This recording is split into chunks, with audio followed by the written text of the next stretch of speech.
A single man has shown the power of America in the blink of an eye. In 2013, he stole more than 10 lakh top-secret documents from America and exposed them to the world, and since then, for the past 11 years, he has been America's most wanted criminal. But despite causing so much damage to the American government today, he is seen as a hero in the eyes of the world. But why? How did he steal the documents of the world's top-secret agency? Why did he leak them? And even after all this, how did he escape America's arrest? Viewers, the morning of June 6, 2013 brought a big problem on the American government.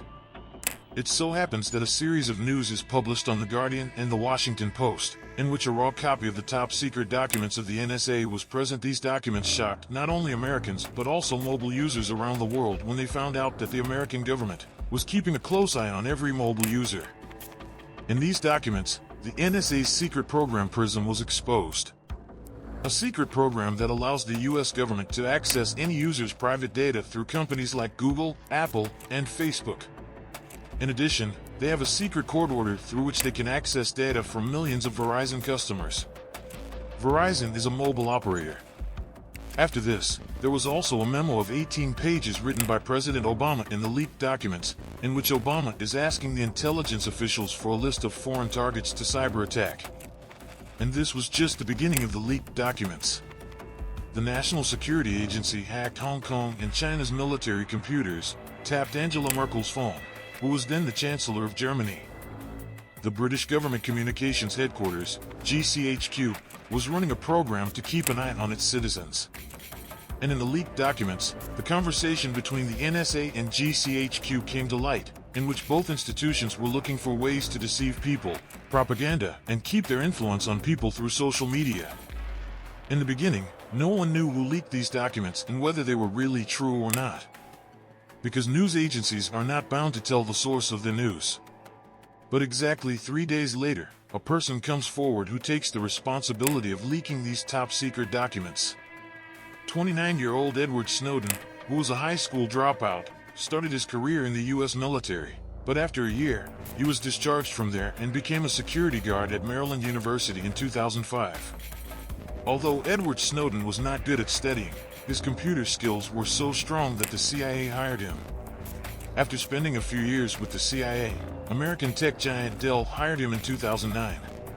Dell also had a contract to upgrade the computer systems of the National Security Agency at that time. That's when they put Edward on the same project. Where his first role was as a supervisor, he later became a cyber strategist. So far, Edward Snowden was like a diamond to the CIA and NSA. So what happened next that he was called a traitor by these same agencies? Actually, Edward had an incident behind becoming a traitor to the cyber strategists. During the operation and upgrade of NSA computers, Edward learned that the National Security Agency had the power to access personal data of any mobile user. He also saw some records that he first thought were records of international criminals. But in fact, they were not criminals, but American peace-loving citizens. At the same time, there was a debate on the issue of intelligence in the U.S. Congress. Ron Wyden, who is an American politician, asked James Clapper, the director of the National Security Agency in the Congress, whether your agency collects data from Americans or not. This session of Congress was also broadcast on national television. James Clapper said in front of millions of people that no, our job is only foreign intelligence. Edward Snowden was shocked to see his director lying on television at that time. He was so angry that after 3 days he left Dell's job, from where he was earning $200,000 a year. In 2013, he left Dell and joined Booz Allen Hamilton, who worked for the U.S. military, CIA, and NSA.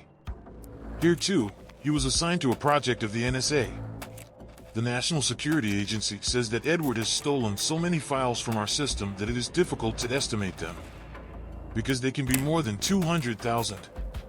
But what did Edward do that he copied the files of the top-secret agency without anyone knowing? Surprisingly, he did not use any complicated hacking tools for this job. In fact, all this work was done with a small USB drive. But how? Because the fear of data being stolen in normal offices, especially USB drives, are banned. Secondly, where there is confidential data in any company's system, not every employee has the authority to access the data. These were the computers of the National Security Agency, whose security has no break. Edward Snowden made a plan to escape before doing this and took advantage of his location. Because he was hired by Booz Allen Hamilton for the NSA project, he was kept 5,000 miles away from the NSA's Maryland headquarters in Hawaii. Hawaii is 6 hours behind Maryland, which means that when Edward worked in his Hawaii office, everyone would go to the NSA headquarters. By then, the second advantage was that he had access to the NSA headquarters servers through a thin client system, which was actually outdated. The third advantage was that Edward himself was a system administrator there. That is, he had a high security clearance of his profile, which gave him more rights. That is, he could copy data from any system without being noticed.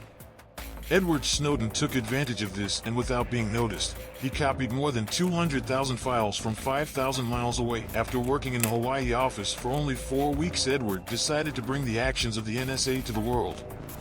He copied all the documents in a USB drive, very cleverly hid the drive from the security guard, and made an excuse for the disease and took a leave. He switched off his number and went straight to Hong Kong from Hawaii, but when he did not return for the next few days and his number was not being dialed, the NSA was suspicious and they started looking for him. When he reached Hong Kong, he met some reliable journalists, gave them the documents, and the same documents became the headlines of the world the next day. The leaked documents of Edward Snowden sparked a new debate on the secret powers of the NSA around the world. It was accused of stealing government property, entering into national security systems without permission, and transmitting top-secret information to unauthorized people.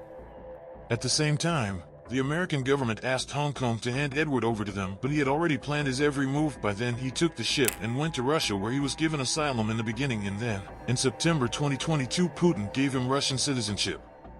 Since then, Edward Snowden has given many interviews in which he has told how our phones spy on us. He mentioned a tool called Nosy Smuff, which gives the access to the microphone of our phone to security agencies, so that they can hear the voices around without any obstruction. Some people consider Edward Snowden a traitor, while some believe that he is a hero who exposed the real face of the NSA to the world. What is your opinion about this? Do let me know in the comments section. I hope you will like and share this video. To watch such interesting videos, subscribe to this channel and hit the bell icon.